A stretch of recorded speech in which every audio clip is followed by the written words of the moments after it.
యాదాద్రి భువనగిరి జిల్లా ఆలేరు పట్టణ కేంద్రంలో బుధవారం తెలంగాణ మహిళా సమైక్య జిల్లా ప్రధాన కార్యదర్శి బండి జంగమ్మ ఆధ్వర్యంలో తహసీల్దార్ కార్యాలయం ముందు ధర్నా నిర్వహించి తహసీల్దార్కు వినతి పత్రం సమర్పించారు. ఈ సందర్భంగా వారు మాట్లాడారు. యాదాద్రి భువనగిరి జిల్లా ఆలేరు పట్టణ కేంద్రంలో బుధవారం తెలంగాణ మహిళా సమైక్య జిల్లా ప్రధాన కార్యదర్శి బండి జంగమ్మ ఆధ్వర్యంలో తహసీల్దార్ కార్యాలయం ముందు ధర్నా నిర్వహించి తహసీల్దార్కి వినతి పత్రం సమర్పించారు. ఈ సందర్భంగా వారు మాట్లాడుతూ గ్రామాలలో బెల్ట్ షాపులను నిషేధించాలని, మహిళలకు రక్షణ కల్పించాలని, మహిళలకు నెలకు 2,500 రూపాయల పథకాన్ని అమలు చేయాలని, గ్యాస్ సిలిండర్ 500 రూపాయలకి ఇస్తానని చెప్పి 2 నెలలు గడుస్తున్నా కూడా ఇవ్వకుండా ప్రభుత్వం నిర్లక్ష్యం చేస్తుందని తెలిపారు. ఈ కార్యక్రమంలో మాటూరి జానమ్మ, జహంగీర్, బి సరళ, నాగమణి, లక్ష్మి, విజయ, జ్యోతి, శోభ, లక్ష్మి, సిపిఐ జిల్లా కార్యవర్గ సభ్యుడు చెక్క వెంకటేష్, పట్టణ కార్యదర్శి గొట్టుపాముల శ్రీనివాసరాజ్, కృష్ణాచారి, బొడ్డు ఆంజనేయులు, పెద్ద ఆంజనేయులు తదితరులు ఉన్నారు.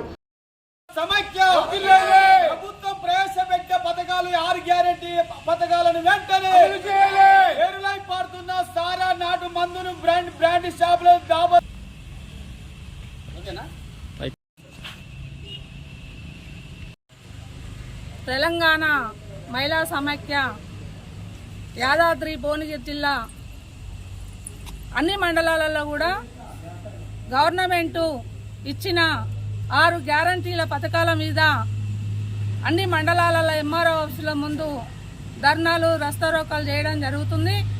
6 గ్యారంటీలు ప్రభుత్వము 90 రోజులు మాత్రమే టైం పెట్టింది. 90 రోజులకు కూడా ఒక 10 రోజులు అయితే 90 రోజులు అవుతుంది. అందులో భాగంగా ఏమాత్రం అమలైనా అట్టుగా మనకేం అవపడతలేదు. ఓన్లీ మహిళలకు బస్సు ఫ్రీ అని పెట్టడం జరిగింది.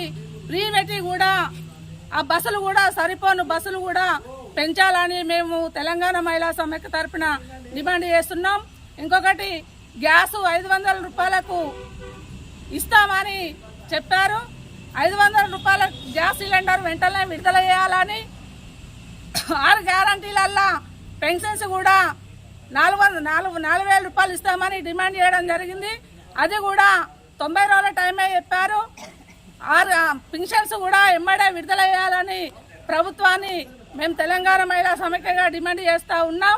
రాబోయే రోజులలో మీరు కూడా ప్రభుత్వాలు ప్రజలతో చెలగాటం ఆడితే ఖచ్చితంగా ప్రజలను రోడ్డు మీదకి తీసుకొస్తాం, ఆఫీసర్ చుట్టూ తిరిగి వస్తాం, తీసుకొచ్చి పెద్ద ప్రజలను చైతన్యం చేసి ప్రభుత్వం పైన ఖచ్చితంగా ఉద్యమాలను, పోరాటాలను కొనసాగిస్తామని ఈ నేపథ్యంలో తెలంగాణ మహిళా సమైక్యకు భారత కమ్యూనిస్ట్ పార్టీ సిపిఐ అండగా ఉంటుంది.